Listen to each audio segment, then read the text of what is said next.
Greetings, I'm Dr. Kim Yong-won of Online Surgery. Let's look at a surgical video clip today as well. The patient of the day panoramic image. It is at initial visit. The patient is 59-year-old female patient, and at initial visit, number 47 was missing. It's been quite a while since it was missing. Number 8 is mesially tilted and antagonist is erupted. On the other side, in upper and lower, in number 7, there's root rest. The reason why the treatment was delayed was because the patient was diagnosed with osteoporosis and she received the injection every 3 months since November 2019. The patient's last injection was at the end of January 2021. It's been approximately 1 year and 4 months. The patient received 5 to 6 injections, bisphosphonate. That's why private practitioners were reluctant to take on that patient, and the patient came to me. At this stage, it's been approximately, the entire period was 1 year and 4 months, so this is not a significant amount of time. There's little possibility of bone necrosis, but I recommended drug holiday. I had the patient forego the injection in April, and extraction was to be done in May or June. If the healing had no problem, I decided to move forward with implant treatment. In June 29th, on the left, number 27 and 28 and 37 were extracted. Healing was done nicely and the patient felt more comfortable. Number 47. Implant was planned. The antagonist was erupted. We used orthodontic screws to impact it slightly. That was incorporated in the plan. In number 18, extraction was done. Orthodontic screws were used in September 14 to impact the tooth, and power chain application was done. In November, I checked the orthodontic progress and implant was placed. There was in June. As you can see, the antagonist is erupted. If you look at patient image number 17, it is quite erupted. If you provide implant in this state, the crown can be smaller. There's occlusal step, so it's not very favorable. I used orthodontic screws on the buccal and palatal side, used power chain to do orthodontic treatment in number 17. I looked at the orthodontic treatment's response and then planned for implant placement. As I placed orthodontic screw, I took a CT. I carefully placed the orthodontic screw so that it is not harming the adjacent teeth. In number 18, extraction was done. Extraction socket can be observed in the lower.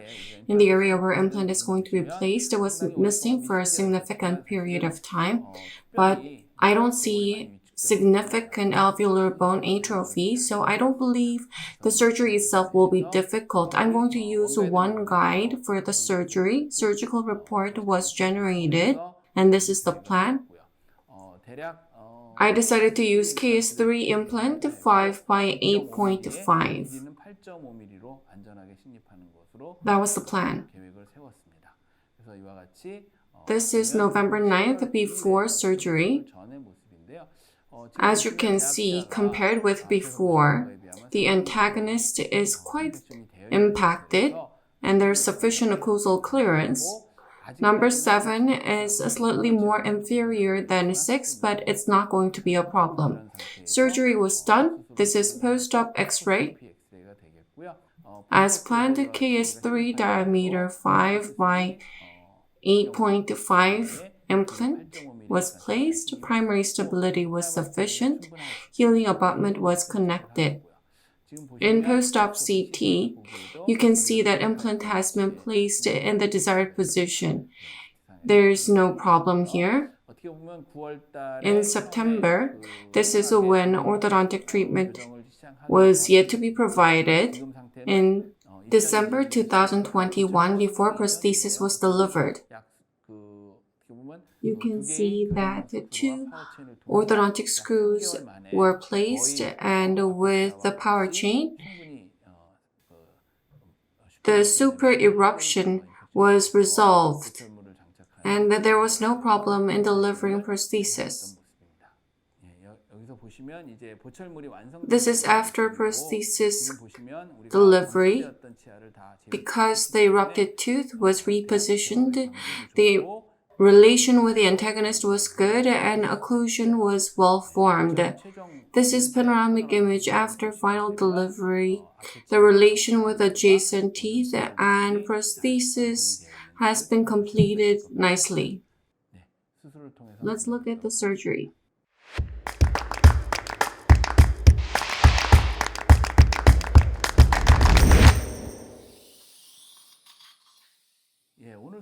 Today's surgery uses one guide. I believe the surgery itself will be simple. Before we go in, you can see the orthodontic screw on the palatal side. I'm checking whether the template fits well. You can see that there's no problem. Tissue punch is used to remove the gingiva. This is a wide hole. You can use the wide one, which is the gold one. Tissue punch is used to remove gingiva. Guide is removed. I'm checking once again whether the tissue punch has been done properly, and now I'm adapting the one guide template.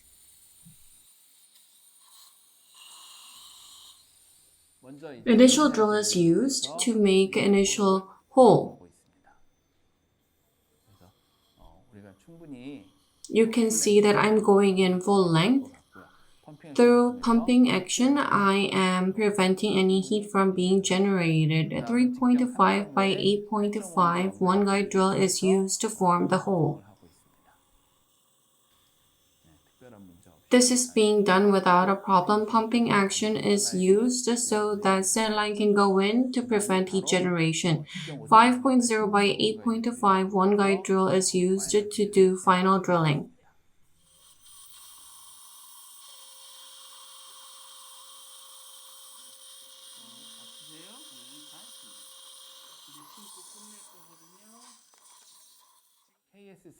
KS3BA surface is used. This is a hydrophilic surface. You need to irrigate it sufficiently using saline. And now I'm going to position the implant.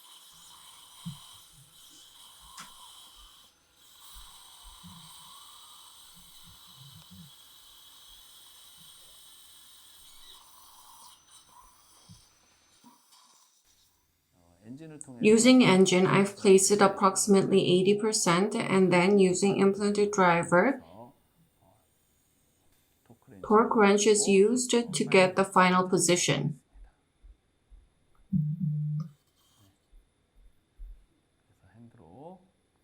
I am finding the slot, and to the desired depths, I am positioning the implant. The primary stability is good. It is over 30 Newton.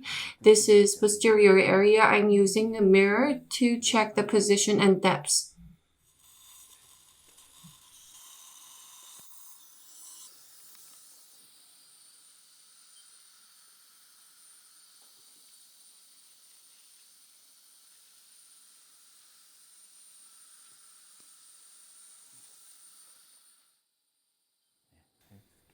ISQ value is approximately 73. Primary stability is sufficient. Healing abutment is connected, and surgery is now complete.